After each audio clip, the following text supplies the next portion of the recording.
I grew up in a very quiet residential neighborhood on the outskirts of Mesa, Arizona. At the time, I was 17 years old, and my parents had traveled to visit some relatives in New Mexico over the weekend. I stayed home because I had school on Monday, and also because it was already common for me to spend 1 or 2 nights alone when they traveled.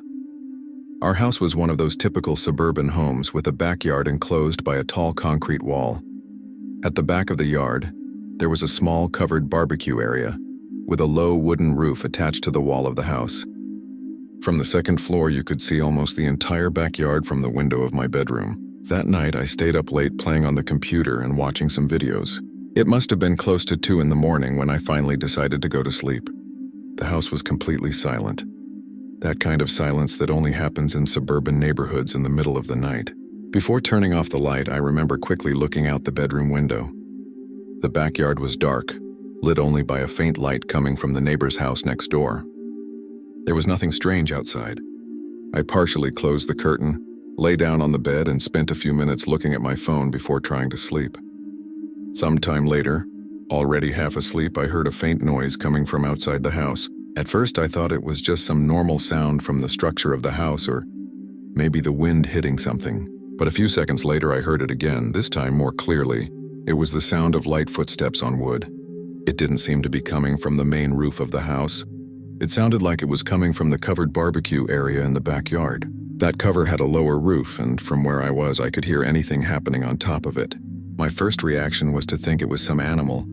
In Arizona, it's common for cats, raccoons, or even small coyotes to appear walking across low rooftops. But as I kept listening, I began to notice something strange in the rhythm of the sound. It wasn't the quick, irregular noise that an animal makes when running or jumping. They were slow footsteps, spaced apart, as if someone were walking carefully, stepping slowly on the wooden boards of the roof. I stayed completely still in bed for a few seconds, just listening. The footsteps continued. One step, then another, always with a small pause between them. It was the kind of sound someone would make while trying to walk without making much noise. That immediately put me on alert, because the barbecue cover was completely inside the backyard. For someone to be up there, they would have had to enter the yard first, either by climbing the wall or coming through the side gate. I slowly got out of bed and walked to the bedroom window, trying not to make any noise on the floor. The curtain was still partially closed, so I pulled it slightly to the side and looked down into the backyard. At first, I couldn't see anything because the area was very dark. The only light came from the distant glow of the neighbor's house and a faint reflection from the moon. Then my eyes began to adjust to the darkness. And that was when I noticed a shape on the roof of the covered area. There was a man crouched on the roof of the barbecue structure. He was very close to the wall of the house, practically pressed against it, with his body lowered as if he were trying to keep a low profile. At first I thought maybe I was seeing wrong because of the darkness, but the longer I looked, the clearer it became that it was actually a person. I could distinguish the shoulders, the head, and the shape of the arms resting on his legs. What made me freeze instantly was realizing where he was looking. He wasn't looking at the backyard, nor at the street.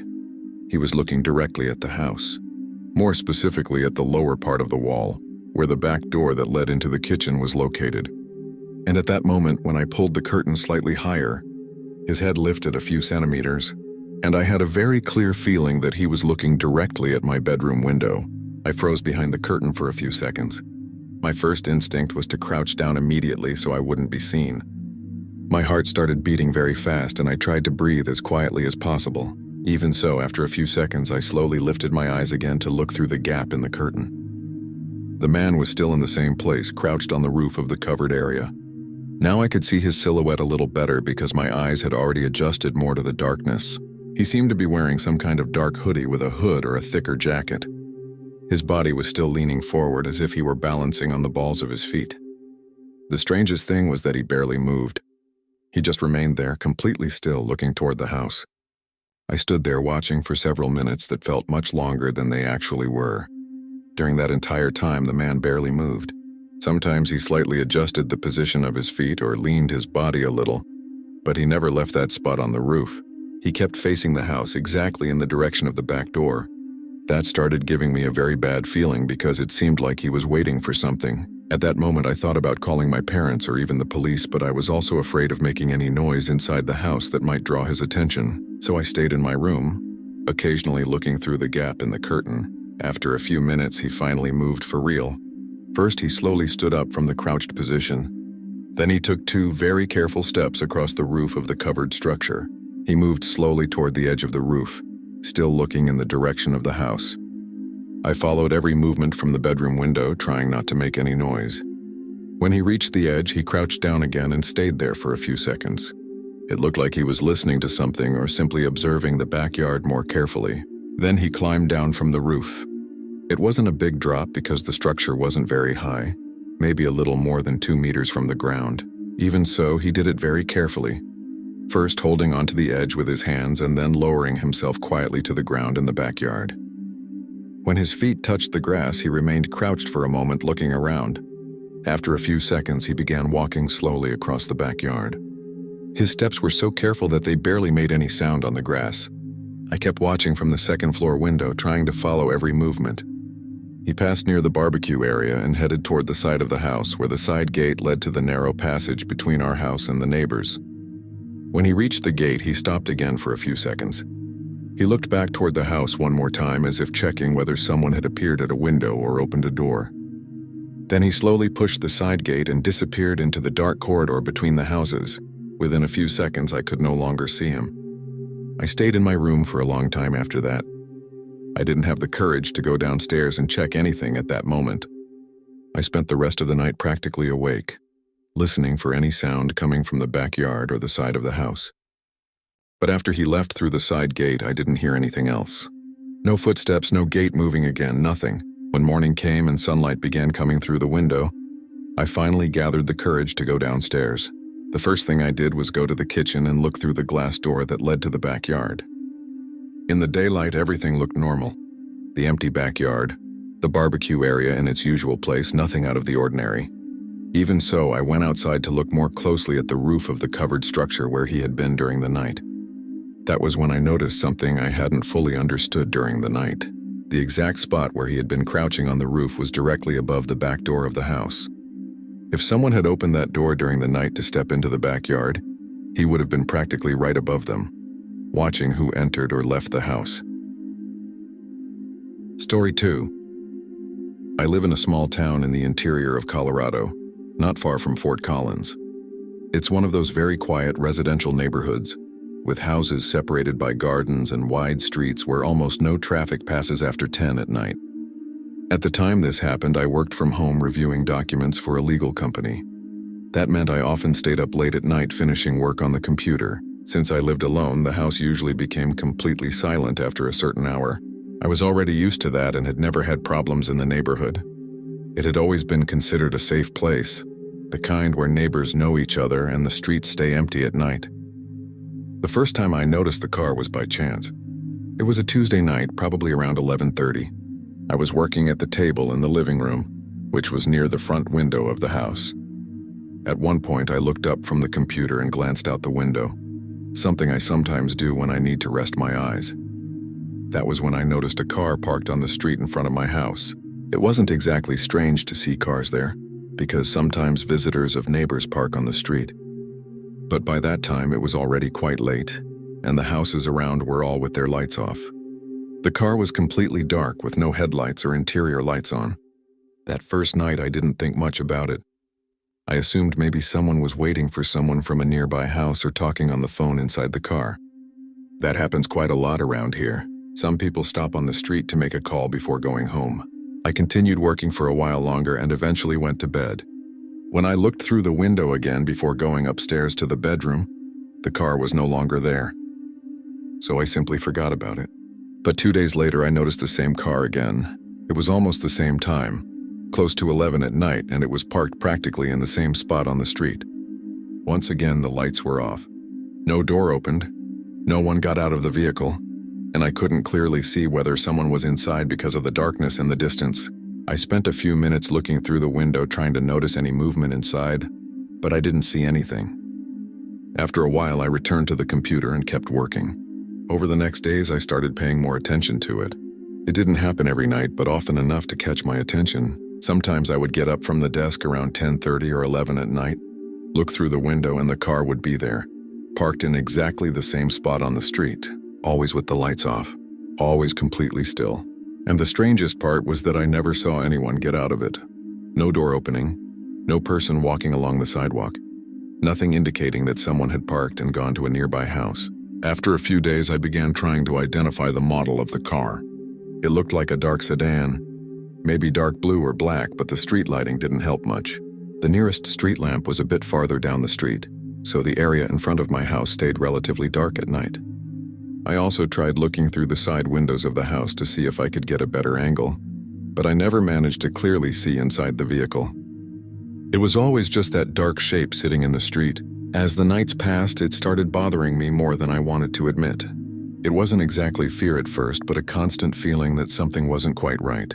I began paying closer attention to the time when the car appeared, almost always after 10:30 at night, when most of the houses on the street already had their lights off and movement had practically disappeared.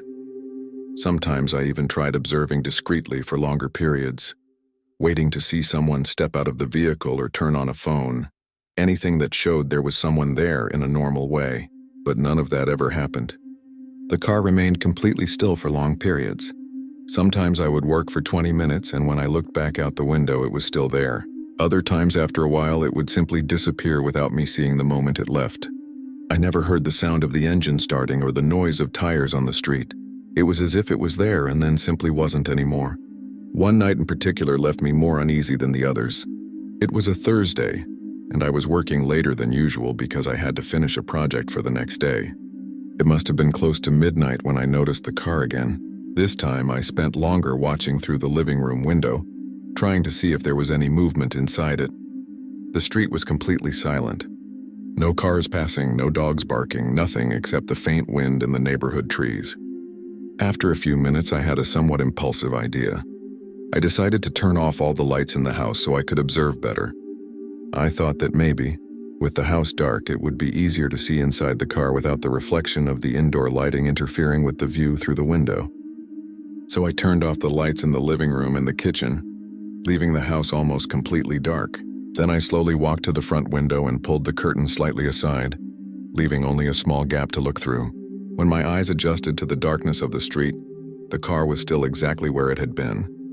Its silhouette looked even darker now, almost blending into the shadow of the tree near the sidewalk. I stood behind the curtain for a few seconds, trying to see any detail inside the vehicle. That was when something happened that made me hold my breath. At the exact moment I began looking through the gap in the curtain, I heard the sound of the car's engine starting. It wasn't loud, but in the complete silence of that street, it sounded very clear. The engine started running immediately, as if the driver had been ready to leave. That gave me a strange feeling in my stomach because it seemed to happen exactly at the moment I began watching the car. I stood completely still behind the curtain, trying not to move so I wouldn't reveal that I was there. I remained there for a few seconds, watching the car now with the engine running. The sound of the engine idling was low but constant. No door opened, no one got out. The car simply remained there with the engine running. That made me even more uncomfortable, because it seemed like the driver wasn't leaving right away. It was as if they were just waiting. At that moment, I felt a strange impulse to step away from the window. I can't explain exactly why. Maybe it was just nervousness, or that feeling that I didn't want to be visible standing there looking out at the street. So I slowly released the curtain and took a step back, moving away from the living room window. As soon as I stepped away, something happened almost instantly. The car's headlights suddenly turned on and illuminated the front of my house directly. The strong light passed through the windows and lit up the living room for a second. It was as if the driver had turned the headlights exactly toward the front of the house. The car stayed like that for only a few seconds. Then the headlights shifted slightly. The vehicle began to move, and it slowly drove down the street until it disappeared at the corner. What bothered me most afterward was realizing that the engine had only started when I went to look out the window, and that the headlights had only turned on when I stepped away from it. To this day, I have the impression that the person inside that car had been waiting for only one thing: to confirm that someone inside the house was watching. Story 3. I live in a small town in the interior of Ohio, and at the time this happened, my son was 4 years old. It was winter, one of those cold days when almost no one leaves the house, but he was full of energy and had already spent 2 days stuck inside because of the weather. So that Saturday morning, I decided to take him to a small public park, about 5 minutes by car from our house. The park isn't big, It has a simple playground, a few benches scattered around, and a small open area with trees. In winter, it's usually almost empty, especially early in the morning. We arrived there around 9 in the morning. The sky was overcast and there was that dry cold typical of winter, but there was no snow on the ground that day. I parked the car in the small parking lot next to the park, and we walked toward the playground. There was no one else there at that moment.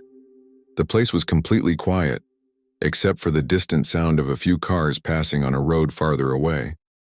My son ran straight to the slide and started climbing the small metal ladder while I stayed nearby watching. While he played, I walked slowly around the playground to keep him always within my field of vision. It was one of those simple playgrounds with a slide, swings, and a climbing structure. The metal on the equipment was cold because of the winter, but my son didn't seem to mind. I remember looking around a few times, more out of habit than concern. The park was still practically empty. It was during one of those quick looks around that I noticed someone sitting on a bench farther away. The bench was near a row of trees at the edge of the park, maybe 30 or 40 meters from the playground. There was a man sitting there. At first, I didn't think it was strange. Many people pass through parks to walk or simply sit for a while, but after a few seconds, I noticed that he was looking directly at the playground. At first, I thought maybe he was just observing the park in general, like anyone sitting on a bench might do. But as the minutes passed, I began to realize that his gaze didn't change. He wasn't looking at the entire park or at the trees around him. He was looking directly at the playground, more specifically at the area where my son was playing. That started to make me a little uncomfortable. I tried not to jump to conclusions. After all, it's a public space and anyone can be there. Even so, I began paying closer attention to him while pretending to watch my son. The man looked like he might have been around 40 or 50 years old. He was wearing a heavy dark coat and a winter beanie pulled down to his forehead. The distance was too great to clearly see his face, but it was obvious that he was looking in our direction without looking away. After a few minutes, I began to notice that something about his behavior was strange. He wasn't using a phone, wasn't reading anything, wasn't looking around the way someone normally would while sitting on a park bench. He simply remained seated there, with his body slightly leaning forward and his head turned directly toward the playground. Every time I looked in his direction, his gaze seemed to remain fixed in exactly the same place. That made me uncomfortable enough to start thinking about leaving earlier than I had planned. My son was still having fun on the slide, climbing up and going down several times, but I began to feel like I would rather not stay there much longer. So I walked over to him and told him we would play just one more time before going back to the car. While talking to him, I quickly looked again toward the bench. The man was still watching the playground. My son slid down the slide one more time and ran to me excitedly, talking about wanting to come back another day when it wasn't so cold. I held his hand and we started walking toward the parking lot. The car was parked about 50 meters from the playground, in a small area with only a few parking spaces. As we walked along the concrete path leading there, I glanced quickly back toward the bench where the man had been sitting. That was when I noticed that he had stood up as well. He was no longer on the bench. He was now standing a few steps ahead, walking slowly in the same direction that led toward the parking lot. That made my stomach tighten immediately. It wasn't as if he was running or trying to catch up with us quickly. He was simply walking slowly, with his hands in the pockets of his coat, following more or less the same path we were taking. I kept walking normally, trying not to show that I had noticed. My son was talking to me about the slide as we walked, completely unaware of anything around him. But my attention was now divided between him and the man behind us. I didn't want to keep looking back directly, because I also didn't want to draw the man's attention if he was actually watching us. When we finally reached the car, I placed my son in the back seat and closed the door quickly. Then I got into the driver's seat and started the car almost immediately. As the engine turned on, I took one last look through the windshield toward the path coming from the playground. The man was still walking slowly along the path, approaching the parking area, but still some distance away. I shifted into gear and began pulling out of the parking spot without wasting any time. When I turned the car to leave the parking lot, I looked in the rearview mirror out of instinct. That was when I saw something that has stayed in my mind ever since. The man was no longer walking. He was standing exactly in the spot where my car had been parked just a few seconds earlier, with his body turned toward the street and his head turned directly toward my car as I drove away. Story 4. When this happened, I was 12 years old and living with my parents in a small town in rural Pennsylvania. It was one of those very quiet residential neighborhoods, with houses separated by large yards and wooden fences between the properties. Most of the people there knew each other, and it was common to see children walking alone down the street after school. My school was about a 15-minute walk from my house, so every day I took the same route on foot. My parents worked later in the afternoon, so many times I arrived home first and stayed alone for an hour or two until they got back. That day was a cold autumn afternoon, the kind where the sky turns gray and the trees are already almost without leaves. I left school around 3 in the afternoon and followed my usual path to my street. I remember the neighborhood being very quiet at that time of day. A few cars parked in driveways, no one walking along the sidewalks, nothing unusual. When I got home, I went through the side gate that led directly into the backyard, which was the way I usually entered to reach the kitchen door. When I passed through the side gate and stepped into the backyard, the first thing I noticed was that it felt quieter than usual. Our backyard was relatively large, with a patch of grass and some areas of dirt near the back fence. On the other side of that fence, there was a small empty lot that rarely had any activity. I was walking toward the back door of the house when I saw someone standing near the fence. It was a man. He was leaning against the wooden fence at the back of the yard with one arm resting on the boards. At first I thought maybe it was someone looking for a house or asking something from a neighbor, but I immediately realized he was looking directly at the house, not at the street, not at the empty lot. He was looking exactly at the back of my house. I stopped walking as soon as I realized he was there. At that moment I thought maybe he was a friend of my father or a neighbor who had entered the yard by mistake, but I had never seen that man before. He looked like he might have been in his 30s or 40s, wearing a dark jacket and jeans, and he was standing in a strange way, as if he had already been there for some time. What caught my attention the most was that he didn't seem surprised to see me entering the yard. I stood there for a few seconds looking at him, not knowing exactly what to do. The distance between us was maybe about 15 meters.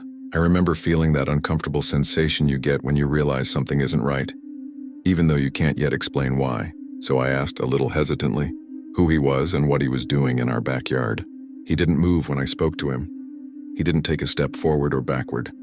He simply turned his body a little more toward me, still leaning against the fence. I remember his face looking very calm, almost like he was casually talking to someone he knew. There was no urgency in the way he moved or in the way he responded. He said something that at the moment I didn't really understand. In a quiet and calm voice, he replied that he was just waiting. I asked what he was waiting for. That was when he said, still with the same calm tone, that he was waiting for the right moment. He said it as if it were something completely normal, as if it were an obvious explanation. At that moment, I felt a very strange sensation in my stomach. That feeling you get when you realize something is wrong even though you don't fully understand why. I was a kid, but I wasn't naive enough to think that was normal. A man I had never seen before was inside my backyard, leaning against the back fence, staring at the house and saying he was waiting for the right moment. I stood there for a few seconds looking at him, trying to understand if it was some kind of joke or if I had misunderstood what he said. But the more I looked at him, the more I realized he wasn't joking. He remained standing in the same place with a relaxed posture, almost like someone who was simply waiting for something to happen. He didn't seem nervous that I was there. He didn't seem concerned about explaining what he was doing in someone else's backyard. That gave me a very strong feeling that I needed to get out of there immediately. Without saying anything else, I turned around and started running toward the back door of the house. I ran across the yard as fast as I could. I clearly remember the sound of my footsteps on the grass and the noise of my backpack hitting my back as I ran toward the back door. During those few seconds, I didn't dare look back to see if he was approaching or if he was still standing near the fence. All I wanted was to get inside the house as quickly as possible. When I reached the back door, my hands were shaking while I tried to turn the doorknob. Fortunately, the door wasn't locked because my parents usually left it that way during the day while I came home from school. I rushed inside, pushed the door shut, and locked it immediately. Then I stood in the kitchen for a few seconds trying to catch my breath, with my heart pounding in my chest. After a few seconds trying to calm down, I slowly walked to the kitchen window that looked out into the backyard. I was afraid to look, but at the same time I wanted to know if the man was still outside. I approached the window carefully and lifted the curtain slightly to look into the yard. The spot where he had been leaning against the fence was empty. There was no one there. The yard looked exactly as it always did during the afternoon. The still grass, the wooden fence at the back, the empty lot on the other side.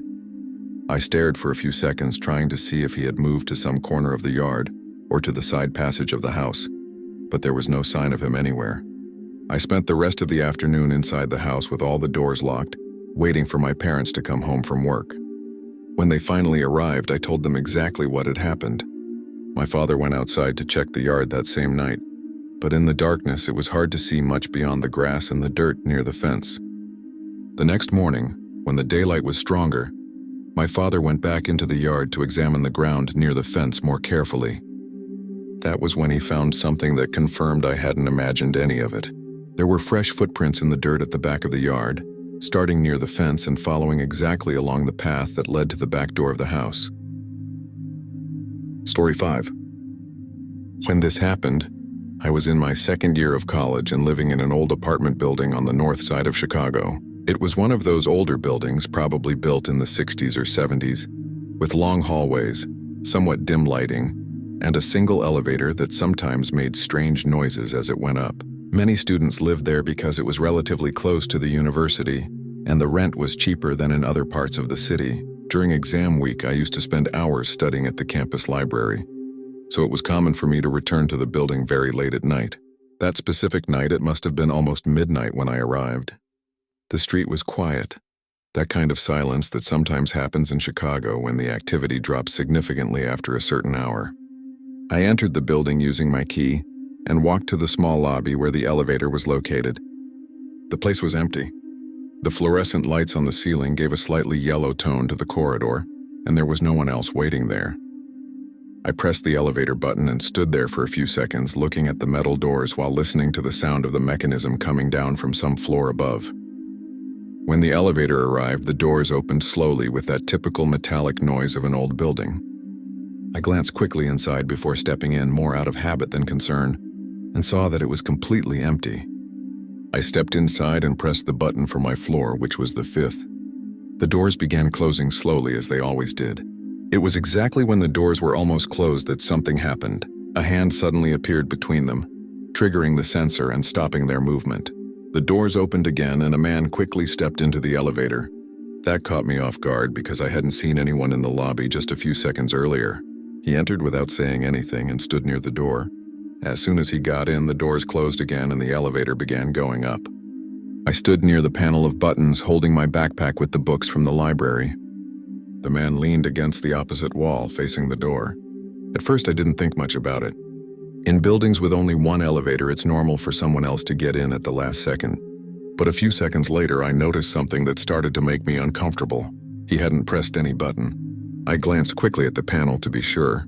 The only button lit up was the 5th floor, which was mine. Sometimes people forget to press their floor and do it a few seconds later, so I waited a bit thinking he would press it.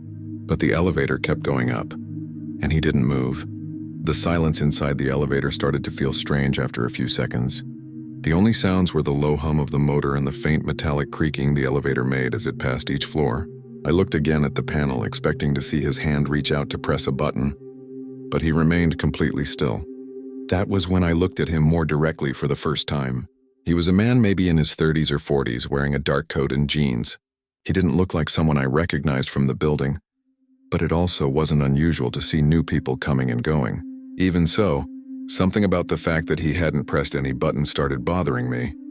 After a few seconds, I decided to ask, more to break the silence than anything else. I asked which floor he was going to. He slowly turned his head in my direction when I asked. Until that moment, he had been looking only at the elevator doors. When he answered, his voice sounded calm, almost casual, as if we were having a completely normal conversation. He said, "The same as you." Right then, it gave me a strange feeling. It wasn't exactly immediate fear, but an uncomfortable sensation that made my stomach tighten slightly. I hadn't said out loud which floor I was going to, and he hadn't looked at the panel of buttons when he entered. Even so, he answered like that, as if he already knew exactly which floor was mine. I didn't say anything else after that. The elevator continued going up in silence while I tried not to look directly at him. The numbers on the panel changed slowly as the elevator climbed. First 2, then 3, then 4. The silence inside the elevator felt heavier now. I tried to look only at the panel and the door, avoiding meeting his eyes again. Even so, I could feel that he was watching me. It was that unmistakable feeling of someone staring directly at you when they shouldn't be. When the elevator finally reached the 5th floor, the mechanism made that small jolt it always did before the doors opened. The doors began sliding apart and the hallway of my floor appeared on the other side. It was a long corridor, with dark carpet and a few lights on the ceiling. I stepped out of the elevator as soon as there was enough space to pass. As soon as I stepped out, I walked quickly into the hallway. My apartment was at the end of the corridor, so I had to walk several meters to reach it. Even though I tried to act normally, I couldn't help glancing over my shoulder to see if the man was also leaving the elevator. He didn't. He was still standing inside the elevator, exactly in the same place he had been during the ride up. His body was facing outward, but he didn't take a single step out. The only thing that had changed was that now he was looking directly at me in the hallway. For a second, I thought maybe he was waiting for someone else or had pressed a button after I stepped out. But then I noticed something strange. No other button on the panel was lit. The only one that had been pressed was the 5th floor. The doors began closing again while he remained inside, looking in my direction. He didn't say anything. He didn't move. He simply stood there watching as the elevator doors closed. When the doors finally shut and the elevator started going down again, I had a very clear feeling that he hadn't been trying to go up with me. He had only been trying to find out exactly which floor I lived on. Story 6. At the time this happened, I was traveling a lot for work. I worked for an industrial maintenance company, and sometimes I had to drive through several states to visit factories or smaller warehouses. That week I was in rural Louisiana, driving from one small town to another along the highway. Since the trip was long and it was already getting late, I decided to stop at a simple motel right off the side of the road. It was one of those cheap roadside motels with parking directly in front of the rooms and exterior corridors, instead of an enclosed building. I arrived there close to 11 at night. The place looked fairly empty when I parked. There were only 2 or 3 lights on around the building, and the parking lot had very few cars. In fact, from a quick glance while getting out of my car, it looked like there was only one other vehicle on the opposite side of the building. I checked in at the small front desk and went straight to my room, which was on the 1st floor with the door opening directly onto the motel's exterior corridor. After entering the room, I locked the door like I always do when traveling alone. The place was simple but clean enough to spend one night. There was a bed, a small table, an old television mounted on the wall, and a window covered by a thick curtain that faced directly toward the parking lot. I was tired from the road, so I took a quick shower, answered a few emails on my phone, and turned off the lights shortly after midnight. I don't know exactly what time it was when I woke up, but the room was still completely dark. At first I thought I had woken up for no reason, but a few seconds later I realized what had woken me. Someone was walking along the motel's exterior corridor. I could clearly hear footsteps outside the door, those heavy steps of someone walking slowly across the concrete walkway. At first I assumed it was just another guest returning to their room or maybe someone stepping outside for a cigarette. At roadside motels, that isn't exactly unusual. But as I kept listening, I began to notice that the footsteps weren't simply passing through the corridor. They stopped in front of certain doors. After a few seconds, they would start moving again. Then they would stop again at another door. I lay still in bed, silent, trying to understand what was happening. The exterior corridor amplified sounds quite a bit during the night, so it was possible to tell when the person was standing directly in front of a room. At some moments, I could even hear a faint metallic sound, like someone touching or turning a door handle. That immediately made me more alert. I stayed completely still in bed, trying to listen more carefully to what was happening in the corridor. The footsteps continued moving slowly from door to door. They would stop for a few seconds, then start again. This didn't sound like the normal behavior of someone going to their own room. It sounded like the person was actually checking each door along the corridor. After a few minutes, I decided to get up and look discreetly through the window. The curtain in the room was thick, but there was a small gap along the side near the wall. I walked slowly over there, trying not to make noise on the floor. Very carefully, I pulled the curtain just a few centimeters so I could look out toward the corridor. When I looked through the gap, I could see part of the motel's exterior walkway. The lighting came from a few weak lamps mounted on the wall of the building, creating long shadows on the concrete floor. Several meters ahead of my door, there was a man walking slowly down the corridor. He moved calmly, almost without hurry, looking at the doors of the rooms as he passed them. What made me tense immediately was what he did next.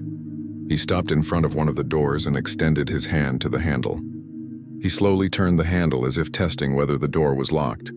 After a few seconds, he released it and continued walking to the next door. I stood behind the curtain watching all of this without making any sound. I kept looking through the narrow opening as he slowly moved farther down the corridor. The man seemed to be doing exactly the same thing at every door. He would walk a few steps, stop in front of a room, grab the handle and slowly turn it to see if the door would open. Then he would release it and move on to the next room. At that point, it became very clear to me that he wasn't looking for a specific room. He was looking for an unlocked door. My heart started beating faster when I realized he was getting closer and closer to my room. My room was roughly in the middle of the row of doors along the corridor, so it was inevitable that he would reach it if he kept going in that direction. I slowly stepped away from the curtain and stood inside the room, listening to his footsteps on the concrete outside. The footsteps kept getting closer to my door. I could clearly distinguish when he stopped at a room, tested the handle, and then continued walking. Each pause lasted a few seconds, long enough to check if the door would open. I stood completely still inside the room, staring at the door and waiting. Then the footsteps stopped directly outside. For a moment, there was complete silence in the corridor. No movement, no sound except for the distant noise of a truck passing on the highway. Then I heard the sound of his hand touching the handle of my door. He slowly turned the handle exactly as he had done with the other doors. The door didn't open because I had locked it as soon as I entered the room. He kept the handle turned for a few seconds as if waiting to feel the door move. Then he slowly released it. There were a few more seconds of absolute silence outside. I remained completely still, almost holding my breath. Finally, the footsteps started moving away again down the corridor. After a few minutes, I slowly walked back to the window and looked again through the gap in the curtain. I saw the man walking toward the end of the corridor and going down the exterior stairs toward the parking lot. When I looked toward the illuminated area of the motel courtyard, I noticed something that made the situation feel even stranger. There was only one car in the parking lot. Mine. Story 7. I was 16 years old when this happened, and at the time I lived with my mother and my stepfather in a more remote area of a small town in rural Ohio. It wasn't exactly farmland, but it also wasn't a typical neighborhood. The houses were scattered along a narrow residential road with bare trees, shallow ditches along the sides of the street, and only a few streetlights that actually worked. It was winter, during one of those weeks when it was still dark even though it was already morning, and I had to catch the school bus very early to go to the high school in the neighboring town. My mother left for work before I did almost every day, so it was normal for me to be alone waiting at the bus stop. At that time in my life, I was kind of on autopilot, waking up early, going to school, coming home, and spending the rest of the day playing games or doing homework. Nothing unusual. That's exactly why that morning stayed so clear in my memory. I remember leaving the house with my backpack heavy on my shoulders, my breath forming clouds in front of my face, and that cold that creeps through the sleeves of your jacket even when it's thick. The ground near the road was hard, with old patches of darkened frozen snow along the sides. There wasn't much wind, but the air was so cold that my face started to hurt almost immediately. The place where I waited for the bus wasn't an official stop with a shelter or bench. It was just a slightly wider section of shoulder near a mailbox, where the students who lived along that part of the road usually waited. And since almost no one was out of their houses at that hour, everything was normally quiet except for the occasional car passing by or the distant sound of a motor starting in someone's garage. That morning, however, almost as soon as I reached the shoulder, I noticed a car parked a little further down the road. It wasn't close enough for me to see the license plate or the face of whoever was inside, but it also wasn't far enough away to seem irrelevant. It must have been about 30 or 40 meters away, parked on the same side of the road as me with the engine running. I could hear the low, steady sound of the motor because the street was so quiet. What caught my attention immediately was that the headlights were off. It was still dark enough that anyone driving normally would have their headlights on, even just out of habit. At first, I tried to rationalize it. I thought maybe it was a parent waiting for their kid to come out of the house, or someone checking their phone before leaving, or even a local resident warming up their car because of the cold. But after a few seconds, I noticed something strange. The car was already positioned facing forward, like the person inside was ready to leave, but they weren't going anywhere. and there was someone in the driver's seat looking in the direction of the bus stop. I'm not going to pretend that in that exact second I thought it was a kidnapper or anything like that. My first reaction was more of that confused discomfort you get when something feels wrong, but you still convince yourself you're probably overreacting. Even so, I shifted my backpack on my shoulder, pushed my hands deeper into my pockets, and looked a few times toward the curve where the bus usually appeared, as if that would somehow make it arrive faster. I stood there pretending everything was normal for a few minutes, but I started paying way too much attention to that car. When you're a teenage boy, there's this kind of stupid pressure not to look scared of anything. So I didn't even want to admit to myself that the situation was making me nervous. But the longer the time passed, the harder it became to ignore. The windshield was dark because of the dim morning light, but I could still make out the outline of the driver's head, and the way he stayed turned in my direction. He didn't look like someone distracted on their phone. He looked like someone watching. I remember taking one hand out of my pocket just to check the time on my phone and see how long it would be until the bus arrived. The screen almost froze my fingers because they were so cold. There were still a few minutes left. I thought about going back into the house and waiting by the window. But the problem was that if I walked back up the driveway, I'd have my back to the street for a few seconds while I unlocked the door alone with my hands shaking from the cold. Besides, in my teenage mind, I was still trying not to turn the situation into something bigger than it was. So I stayed where I was. The street remained silent. That kind of winter silence where even the distant sound of tires on ice seems too loud. At one point, I heard the car door open. It was a sharp, clear sound that cut through the quiet, and the feeling I had was very physical. My stomach dropped instantly, and I felt that strange heat in my chest that comes when your body recognizes danger a little before your mind accepts it. The man stepped out of the car slowly and closed the door without slamming it. That stuck with me too. He didn't look drunk, disoriented, or rushed. If anything, everything about him seemed very calm. He was wearing a dark jacket, jeans, and some kind of dark beanie or cap. I couldn't see very clearly because of the low light. He began walking in my direction with his hands visible, making no sudden gestures, almost like he was intentionally trying to appear harmless. That's when my fear really increased because there was something very wrong about how natural it all seemed. If he wanted to ask for directions, he would have stopped farther away and spoken from there. If he were a neighbor, I probably would have recognized him. And if he had a legitimate reason to get out of the car at that hour, he wouldn't be walking straight toward a teenager standing alone at an improvised bus stop. I took 2 steps backward almost without realizing it, feeling the frozen mud and ice crunch under my sneakers. My heart was beating so fast I could hear the blood in my ears. When he got close enough for me to see his face more clearly, I noticed he was a white man, maybe in his mid-40s, with short, unkempt facial hair and a very ordinary-looking face, which somehow made everything worse. He didn't have the exaggerated appearance of someone obviously dangerous. He looked like just some regular guy, and it was with a low voice, almost polite, that he asked if I wanted a ride to school. He said it in a simple way, like he was offering normal help. But the way he stopped walking after asking and just stood there looking at me, waiting for my answer, gave me the most wrong feeling I had experienced up to that point. I remember responding almost immediately without thinking much. I said I didn't need a ride because the bus was already coming.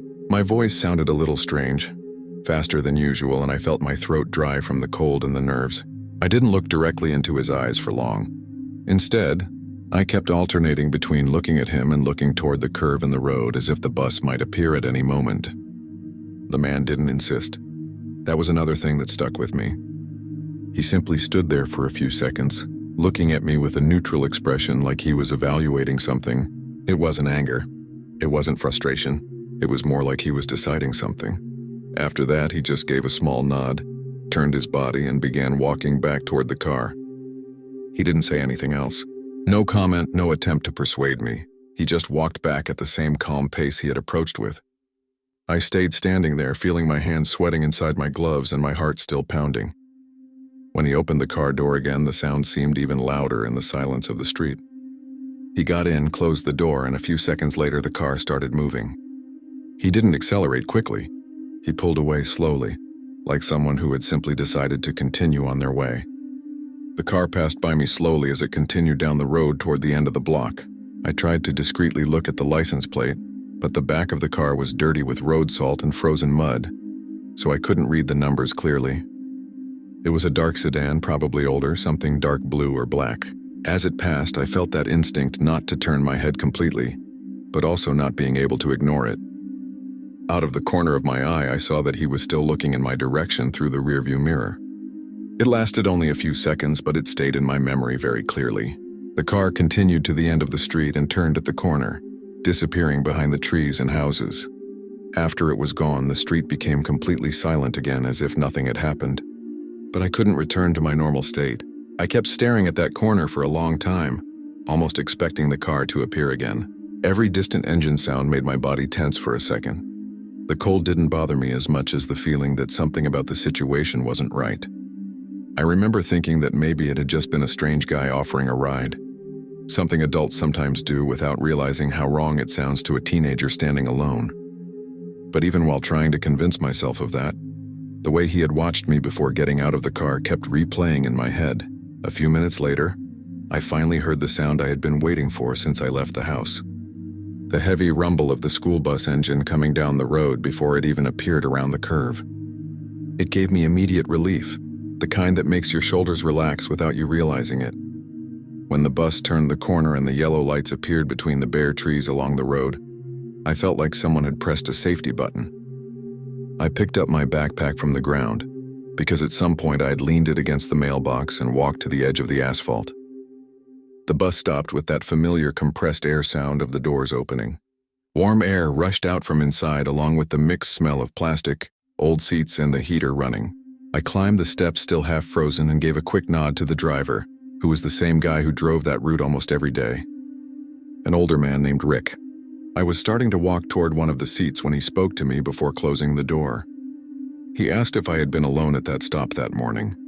That caught me a little off guard because normally he didn't talk much beyond a quick, "Good morning." I told him yes, that it was always just me at that stop. That's when he frowned slightly and looked through the side mirror before closing the bus door. After the bus started moving again, he said something that made me uncomfortable in a different way. He said he had seen a car parked near my stop when he was coming down the road, just before turning onto my street. I told him yes, that there had been a guy there who offered me a ride, but that he had already left. The driver stayed quiet for a few seconds before responding. I remember him looking at the interior rearview mirror, almost like he was thinking about something. Then he said it was strange because it wasn't the first time he had seen that same car that morning.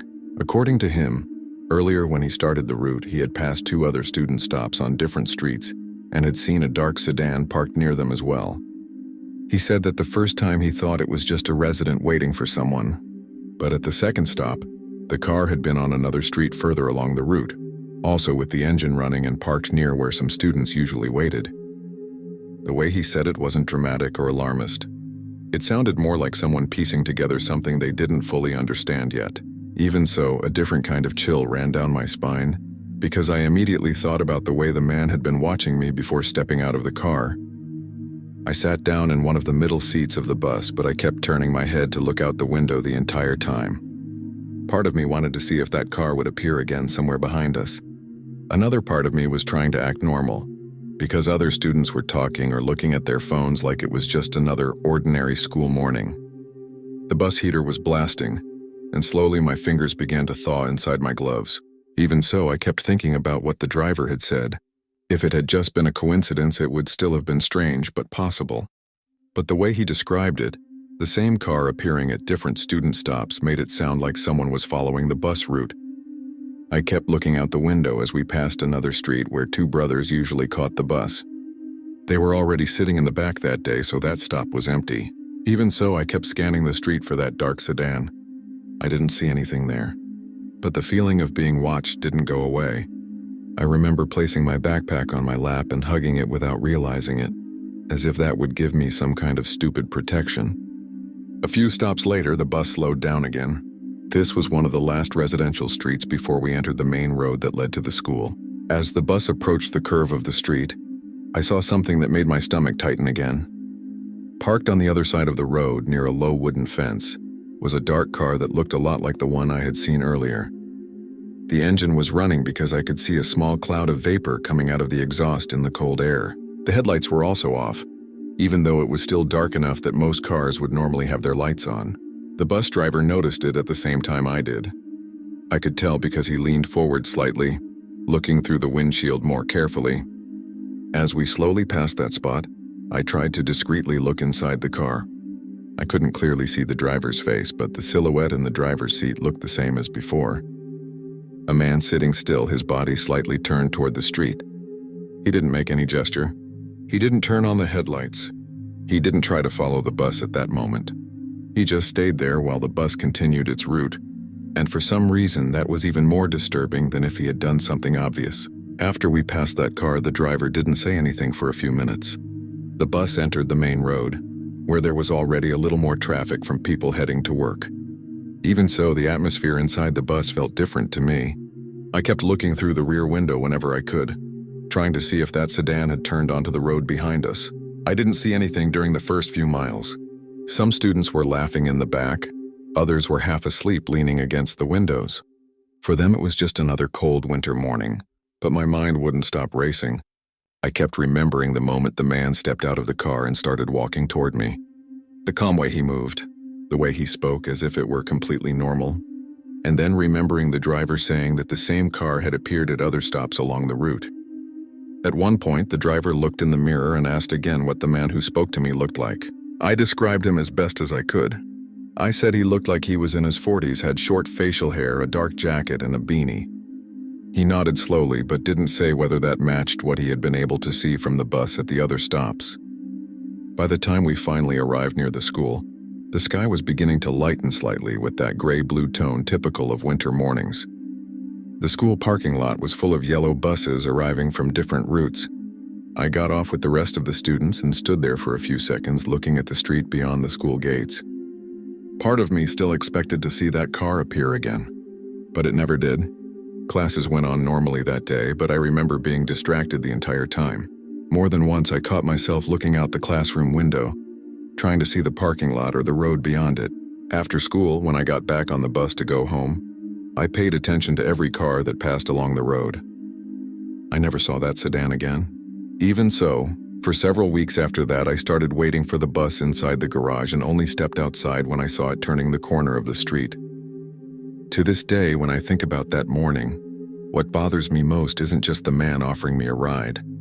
It's knowing that, according to the driver, he had already been showing up at several student stops before he ever reached mine, as if he had simply been circling the route, waiting to see who would be alone. Thank you very much for your company until the end.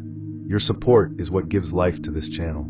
If these stories have caught you, don't forget to leave your like and comment on your opinion. And if you are not yet part of our community, sign up now to receive the next real horror stories.